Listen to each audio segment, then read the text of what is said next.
What is up, everybody? We got the Vern Funquist down there in the Chris Marler joining the show. It must be the attire is on point. Just for The y'all. Just for subject y'all. matter is on point. We are ready to discuss this SEC championship game.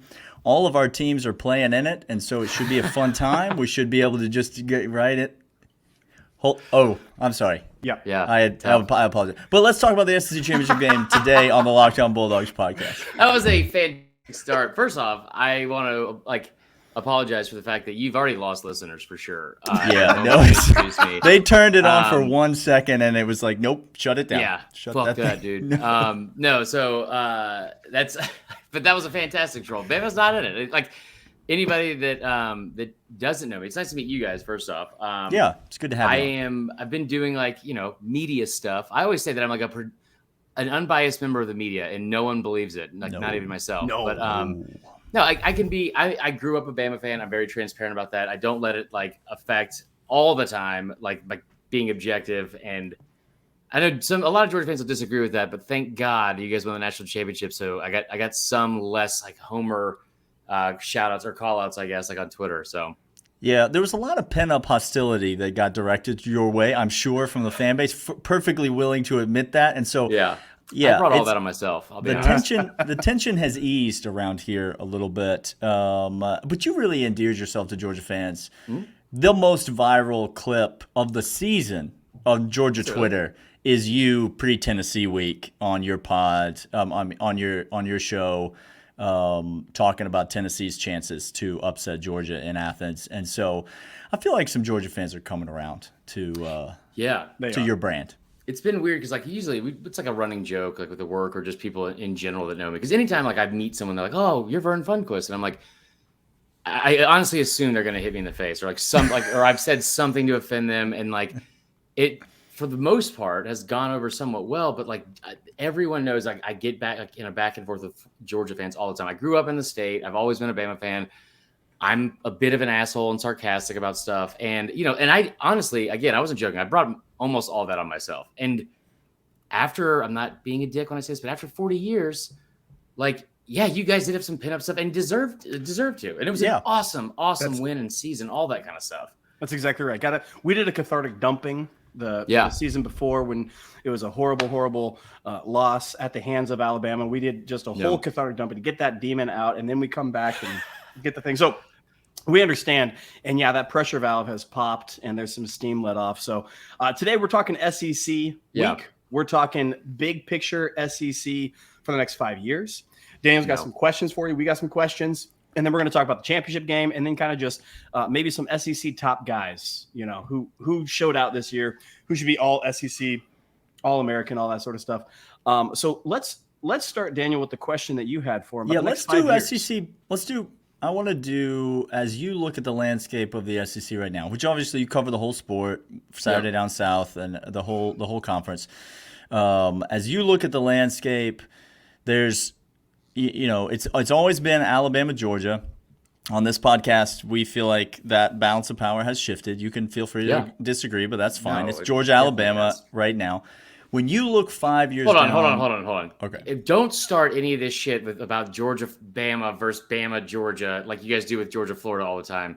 If that's where I don't care about that. Going, I'm going to be so upset. Because I'm talking about who's better. That's all. I know. I was mainly making a joke because I didn't realize how people get so intense about that. People get real mad about that. Mad about it. No. Florida, you guys Georgia are the premier team, though. is a band, apparently. And this is we had Locked On Bama guy on the show, and I said at the very beginning of the season, I said we're going to become the standard this year. We will be the standard, and we will jump. And I got a whole bunch of flack from our boy. Oh my gosh, he did not take kindly to that. He said, "Well, just you hold on there, and you do it a couple times." Okay. Listen here, little lady. Lock the door and take That's what he got. I will just say right off the bat because I get a lot of people just assume that I'm a homer, but Georgia is the standard in not just the SEC, but in the entire country. And Kirby, I've said this before, on Twitter, and I fully mean it. Kirby is the best coach in the country. He's a better coach than Nick Saban right now. It's not in question. Today, the legacy for Saban can't be touched. Sure. The legacy is intact. Greatest coach ever. but very little debate, at least in this circle, about who's doing a better job at this moment. So let's project even further, 5 years into the future. I don't know what your thoughts are on Saban's longevity. I don't really care to get it. You could talk about that if you want. 5 years in the future, give me your SEC power rankings as you see them, starting with Georgia at the top and moving down. I swear to God, if you guys call me out for old takes exposed 5 years from now, if you want to see, the whole pod is that. Just so we're clear, the whole stupid statement. That's what we've built this empire on, that exact premise. If you love hypothetical situations in SEC football, you will love this pod. That's right. So in 5 years in the future, so I think Georgia, from as of right now, I think they'll still be number one. I think that I don't know how old Brian Kelly is. I would bet you that LSU is probably up there around 2. Okay. I think Ole Miss would probably be 3, and Bama right around that area as well. I mean, I think Saban has 3 years tops. I honestly thought he was going to retire for this year before the season, and there's been some things that have been said that make me believe it still might happen. I think his face on the sidelines every single game, just makes you think this man hates being out here. He's so fucking tired of it. He's miserable. He hates these kids. He doesn't hate the kids at all. I will stand up for that. I'm very defensive of Saban, not just as a Bama fan, but his daughter's one of my best friends, and so it's a different set of circumstances for why I will defend him to the death, and he's done an incredible job. Absolutely. But he's said some things that are just kind of telling, and see, the thing is, he knows, Miss Terry knows, everyone knows, if he retires, he is going to be miserable with nothing to do. Absolutely. I don't think he will tarnish his legacy by doing what Bowden or Paterno did, especially Paterno. But going off into the sunset with just getting worse and worse, putting the program in a worse position. I think he is too mature and prideful and all sorts of things for that. That being said, it looks different. It definitely looks different. And I don't know, I don't think the dynasty's dead. I don't think I think Georgia is going to be the new dynasty, but anyway, so I say all that. I think he's got three years left. I don't think he'll be around in 5 years. I don't know who will be there next, but I think Lane stays at Ole Miss and continues what he's doing. I think that what Brian Kelly has been one of the best coaches in college football for years and years and years, from a record standpoint and all that. We just hate Notre Dame. Yep. LSU, man, you can recruit so many good kids out of that area. You just go 10 miles from where you're at, and you got a plethora of and five-stars. And every single one of them is raised dying to play at LSU. Every single one Louisiana of them animals, man. would cut off an arm to play at LSU. Absolutely. Right. So it's an easy job. And I don't say this tongue in cheek because I am actually. I mean, we all feel the same way about Tennessee. I live in Tennessee, and so you're not going to hear me say a positive word about Tennessee. But you like long-term Lane Kiffin Ole Miss more than you like long-term Tennessee Heupel. Tennessee's been a great story this year. 100%. Have you watched Heupel's offenses throughout? Sure. Watched it Mizzou.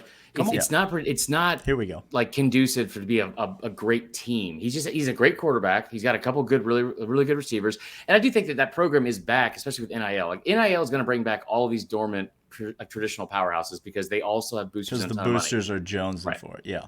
Right. They're going to recruit really well. That defense is never going to be great. Listen, this story is fucking over for Tennessee in October if Bama can make a field goal and have, 16 penalties instead of 17. And that's not a slight at how great of a job he's done, but I think Lane Kiffin has built something more long-term set up for success and what he's been able to do, and will continue. He's a better offensive mind. He will get better. His system will always, I feel be a little bit better in developing quarterbacks, especially than Heupel will. I'll tell you who's going to be 5th is Texas. Ooh.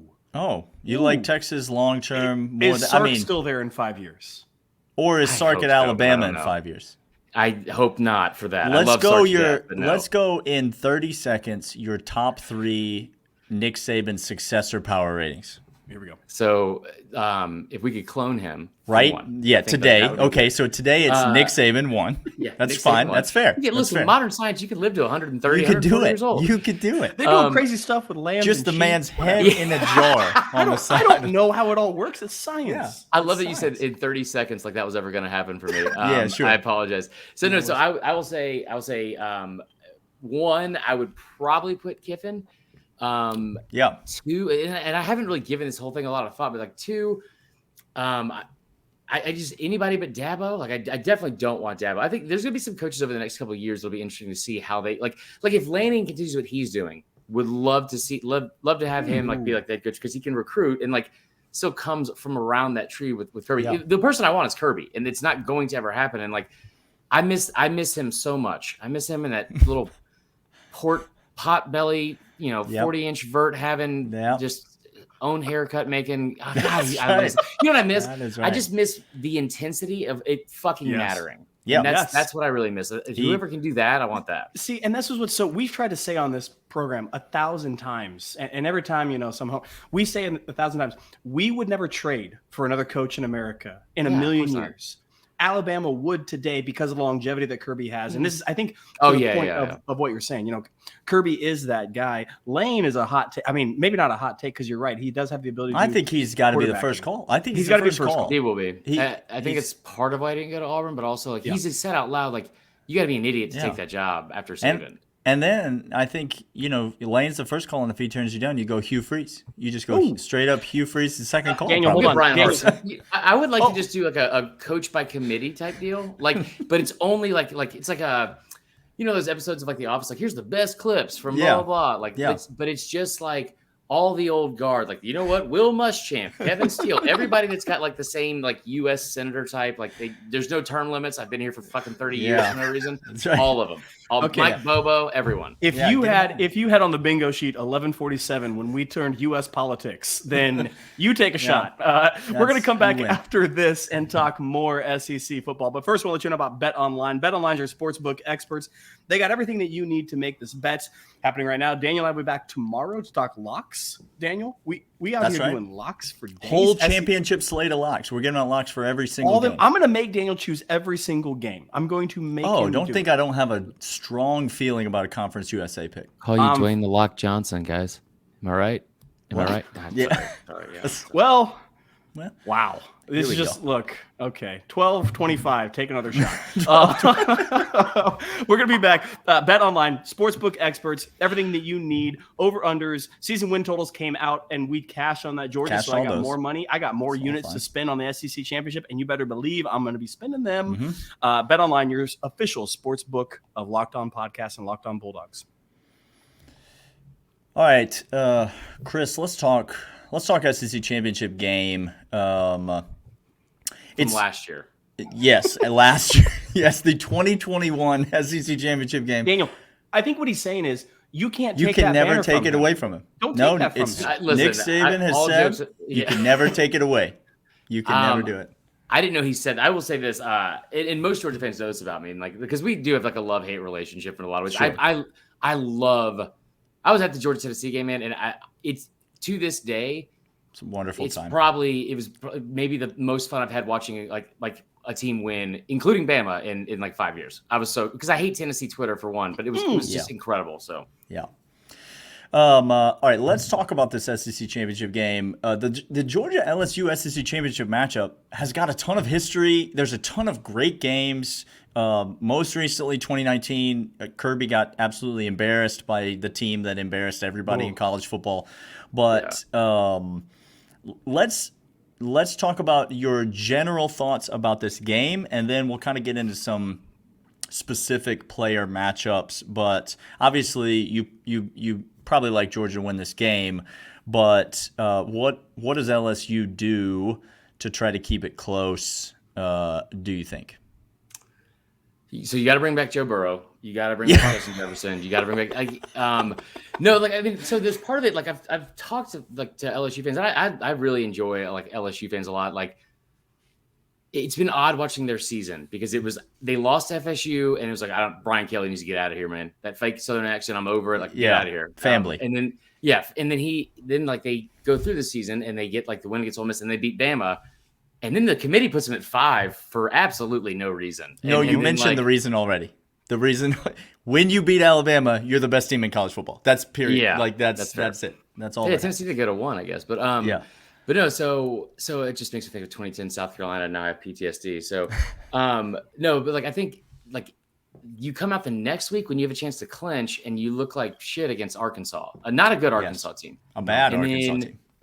I don't know what happened to Texas A&M. I don't know if they were out at Midnight Yell drinking a bunch of 2% milk the night before with Kip and the boys and all those, Trevor and Noah and Gavin and all those guys. Like Trevor Noah goes to Midnight Yell? No, the host Trevor of the Daily Show? Every single guy from like those like cadets are like the whitest names ever. It's like a baby book for white names. Just Hayden, all that kind of shit. So anyway, I don't know what happened there, but like it's kind of inexcusable to be able to do that, especially going into this SEC championship. Georgia hasn't looked great at the start of games a lot this season. They had a 3-game stretch. They put up 14 points in the first quarter of each game. Cost me a lot of money last week against Georgia Tech in the first half. Join the club. Cheers. So you'd have to do what, like I've said this last year before the Bama game. Like you got to put Georgia in a situation where they haven't been familiar with, but like also are all too familiar with at the same time, which is get somehow keep it closer, have the lead at halftime, and then or for LSU to be third, fourth quarter. And get it late where it's like, oh my God, like, time's ticking down and like you're still behind because that team hasn't been in that situation besides at Mizzou. That's the only time outside of the Bama game last year they've been in the last 2 years. Yeah. So if they can do that somehow, but I don't know X's and O's standpoint what they would do. Yeah, I don't know. It's hard when it feels like your entire offense is predicated on running the quarterback. And one, the quarterback is hurt, and two, Kirby knows that that's your entire offense, and he's better than anyone in college football about taking your one thing away. And three, nobody runs the ball on Georgia. Like nobody runs the ball. And Kirby has already said we're going to win in the trenches no matter what. Every single SEC game, he's going to concentrate about the trenches. And if LSU thinks, oh no, we can out schematic them to rush against the defense, it's not. No one has been able to do that. It's been gritty. It's been tough sledding. It's been the offense giving the ball over on the plus side of the field to give them the position to do so. So if LSU is counting on that, which I suppose Kelly can game plan for mistakes, I don't know. It doesn't just happen. You can't scheme Kirby that way. Right. I think, and again, Brian Kelly is a good coach, despite what like the preconceived notions about him are. But like he is a very good coach. But again, like everything that Kirby and Georgia does is better than everyone else in the country from a preparation standpoint, from an execution standpoint. They are almost flawless in so many ways. And here's what I love about Kirby too, and people don't get this. And like he has like the way the schedule is set up for them. Georgia is, for one, so dominant, like in comparison to everyone else on that schedule. Like you can afford to do this, and plus the East is not that great, right? So the entire season, no one sees the big picture better than Kirby, which is shocking. But like the long game for him, which is you don't release everything in the playbook, you don't show everything you got. They worked on stuff so much this season. Daniel, that tinfoil hat's coming out, brother. We said this a couple weeks ago. We put on the tinfoil hat, thought we were crazy conspiracy theorists saying we are vanilla running this game plan. But you're right. And the ego is not too big to where it's going to get in the way of that. He could have put up 50 fucking points on Tennessee. And I wish he would have. Yeah. But they sat there and what did they do? But it started raining, and so we just bled the whole clock, and then done. Game over.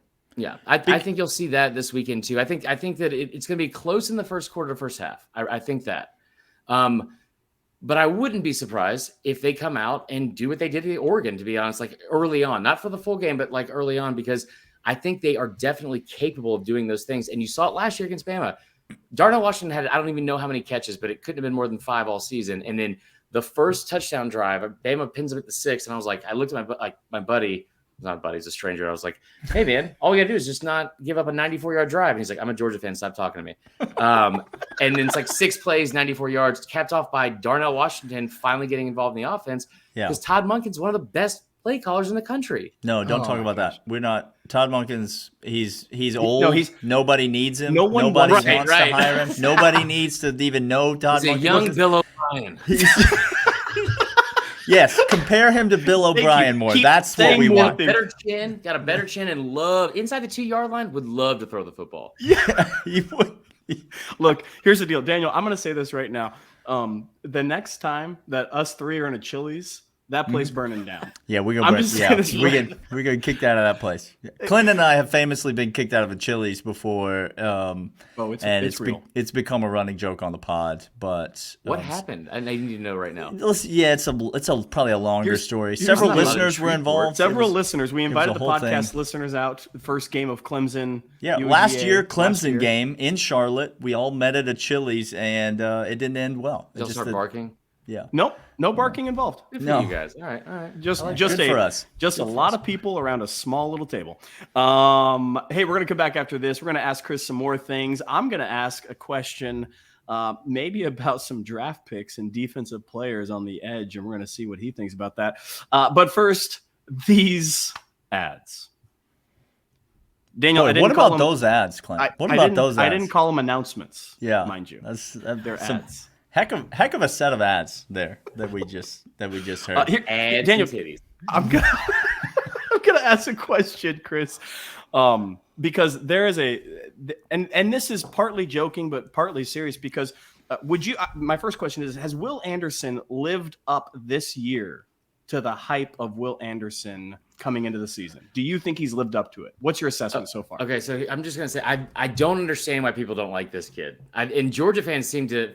Like for whatever reason, be at the forefront of this, and I'll explain to you after you say. But go ahead. Okay, so Will Anderson has been the best defensive college football player in the country at his position, especially over the last 3 years as a whole. And there was a stat I saw going into like this past year, like going into the season, the last 3 years in college football, he had like 30 more total sacks and tackles for losses than any other player in the country. He'd only played 2 years. Going into this season, I honestly thought that with the help that was going around him, with Braswell being a former 5-star and Dallas Turner, that it was going to be tough to get him double teamed and not let him get his numbers. So from an expectation standpoint, no, my expectations were that he was going to get 20 because he was so great like throughout all of last year. And I know Georgia shut him down. Jamari Sawyer after halftime did a great job. It's fantastic. And I know you guys love to bring that up on Twitter all the time. It's awesome. You guys, we're all just one big collective. One single person. One your name's entity. Daryl. You've got a butt cut, and I hate you guys. No, so like he's such a good kid. He's such a good kid for sure. And I honestly didn't know this until today. I tweeted it out. I was like, because everyone loved to weigh in on where's he been all season? So he ends up the season leading the SEC in sacks and tackles for loss for a second straight year, and ending his career in a good way. Do I wish that he would have been more of like a force? Of course I do. And he wasn't. And that surprised me, especially with like the other two guys, like I said, on the field. But I will tell you this too, and I don't care how this sounds. I know that there's not a single program in the country, especially Georgia fans, that are ever going to feel sorry for Bama about anything at all, especially anything that involving penalties, which I'm about to say. I get it. I totally get it. It's a lazy narrative about like get all the calls. You know how many penalties were called against Bama opponents this year for holding? I don't know. Just take a guess. Okay, I'm gonna say 15. One. It's one penalty. One penalty for holding on the offensive line. We had 7 in the first drive against Tennessee. Like, no, I'm kidding, but like I just have a hard time believing that is a. I have a hard time believing that like he got shut down by left tackles all season without some sort of extracurricular things going on. But he had, it's whatever. Now the reason I asked Jalen Carter to me. Oh yeah. I mean, I love the guy. And similarly, this is the narrative that we call national media guy just the most worthless job in the entire world, because they don't actually know the team. They just pick up a newspaper clipping from like USA Today, and it just says some names, and they repeat it and they regurgitate it. And it's disgusting to me because they look at Jalen Carter and they're like, well, where's the sacks? I need sacks. And I'm like, in that position, you get a lot of them, dude. That's what we like. Pressures. We want pressures. We want havoc. We want to see double, triple teams and what triple team. Yes. Like one arm.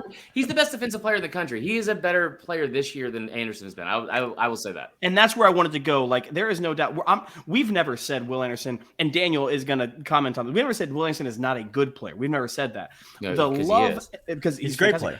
We think Jalen Carter is is right now the best defensive player in America. And the reason that there's infatuation on the other side, and this is where Daniel comes in, it kind of spurs the narrative on for people to hate Will Anderson, which they shouldn't, because you're right, he's a great kid, and that's what people need to understand. So yeah, number one, it's like the argument of like comparing Will Anderson to Jalen Carter or any two defensive players who don't play the same position is ridiculous. Right. It's ridiculous because you can't, like, you're going off of just eyeball test entirely. Like, how do they look when they're on the field? And Georgia fans watch a lot more Jalen Carter, and Alabama fans watch a lot more Will Anderson, and so they see a lot more dominant plays from each of those guys. And I think the NFL draft is going to show that those are going to be the first two defensive players off the board, and there's absolutely no doubt. And it doesn't matter. It doesn't matter. It doesn't matter a ton. Georgia fans, and I'll say this in what is it called? Not in defense of us, but the opposite thing. In accusation in of us. offense. Yeah, in offense of us. Georgia fans have still got a little, we said we blew off all that steam, but there's still a little brother syndrome inside of Georgia fans right now. Yeah. Like we need to shake it because Georgia fans talk like a little brother talks, in the sense that like nobody can beat us, we're the king of the mountain, and like we're the king of but then they also get offended. They get offended the way that little brothers get offended so easily. Listen, I don't have the stickers in front of me, but I made this entire thing going into like the season. You guys are just horny for disrespect. I've never seen a fan base more horny for disrespect, and honestly, you trying to sell merch with that? Is that what you're doing? No, I'm not going to sell it right now. No, I'm just saying. But I made these stickers because we have them like for SDS and stuff like that. Also, I haven't mailed them since I got them at the beginning of the season. It's been a whole thing. Anyway, it's been a nightmare. No, but like you guys, like I've never understood why. Like the thing with Georgia fans versus Bama, and Bama fans don't get is, one, Bama fans are awful and they're assholes, and like it's hard to like be upset about like arguing with someone. It's hard to not be upset arguing with somebody that can't spell most things. Like potpourri is not a word in Bama, like in the entire state that's probably spelled by anybody. And then also the only thing they have to brag about is this football team. So the kick six for Bama, Georgia's had several of those, and it's been a fan base that's been so close for so long, and like. Yeah, I think that you guys are. It's like I said, Kirby would win 6 national titles. Like it's the same amount that Saban did, like throughout his whole career, because he's so young. He might win that in like the next fucking decade. See, and that's what's so bizarre is as we look at this right now, like people are talking about Kirby. At the beginning of the season, we thought this team has a chance of being better than last year's team because of the offense being better. Yeah. Turns out last year's team is better. This year's team, all of college football, is down comparatively to last year. So still the best in college football, but that's because the rest of college football is not as good as they were last year. But if you look at go ahead. No, I think if you look at the roster composition for Georgia and the coaching, I don't see somebody else overtaking that roster. It's hard to make an argument that next year's defense is not going to be better than this year's defense. And that's just like they're going to three-peat. Like it's like you can already tell. Like that's what I have an 11-year-old son, and the other day at dinner, he turned around and looked at me with a straight face and was like, "Dad, when was the last time a college football team went back to back to back?" And I was like, "Well, it's never happened." And he said, "Well, it's about to." And just like all confidence in the world, it's like maybe let's just win the second one before we go back to back to back. And he's like, "No, we're good." I just think that like it's not just the composition, like because like, and this, I hate saying this. Like I never wanted Jermaine Burton, to be very clear. Like I never wanted Jermaine Burton, right? And I'm so glad we got around to it. He was like, I never understood why anyone thought he was like the preseason they had him like in media days they had him as the first team All SEC because he went to Bama. Yeah, like well, and I get like the volume that you're going to get in that offense, but I remember saying I was like, he said over half the games in his career at Georgia, he had 1 or 0 catches, and like anyway. But I say all that because the transfer portal is a thing that's going to affect. I thought everyone besides Dabo Swinney, because I mean, just like science, he does not believe in that. He does not believe in that. Nope. Like he does not subscribe to that. But then Kirby, like, how do you when you build it's and this is what's so great about what Kirby's doing, and I love watching it, even though it's not my team. It's I love how he's able to build just the cohesion at every single level, from the assistant coaches, from like the recruiting to like the fans, even like. he has built a culture where he's bringing the number one class seemingly or top 2 class seemingly year in and year out, which will not stop because he's so devoted to recruiting, and no one left. No one left besides Jermaine Burton, like besides like the one. God, and look, of course he went to Bama. I'm just gonna say this. I've been a Georgia fan. I'm newer to the game. I'm a Yankee from up north. I'm not from the South. I got converted to UGA because I loved good football and I love SEC. Like that's what got me into here. And I'm spoiled rotten with Kirk. Just spoiled. Just rotten. Wait, dude. It's gonna get better. And this is what I didn't think. Interacting with Tennessee fan, they're an abomination. Interacting with South Carolina fan, Florida fan is the abject worst. I don't understand why you guys hate. I mean, I get why I've never seen fan bases hate each other more than those two on Twitter. Have you ever met a Florida fan? Have you? Yeah, I don't like. But I don't have like an issue with most of them. Like, but you guys like. I mean, Tennessee was awful. Tennessee fans are awful. They actually. We might do some power rankings of worst fans. This is all I'm saying, Chris. You have redeemed my ranking of Alabama fan because you talk logical. Just yeah. Okay, that's fair. That's true. That's fair. Hey, Chris Marler, everybody, check him out on CFB Uncensored. Is that the show that y'all do on Saturday Down South? It's still with SDS. It's called College Football Uncensored. It's a local podcast. We have, I think, our show we're going to record tomorrow, but usually Sundays and Wednesdays. And if you like, that's where I recorded that video of the of like what we were talking about for Tennessee and stuff like that. And we cover. We cover the entire country, but it's also mainly just like the SEC. And if you love SEC football and the F word, you will love it. Yeah, go check it out. It's on YouTube. Go subscribe to that channel and give our boy Chris a shout on Twitter at Vern Funquist. Fellas, it's been a blast, and we'll be back tomorrow, Clint and I, talking about official predictions for the SEC Championship game, and then we'll be back Saturday night to react to everything that we saw on the field, and so we'll see you guys then.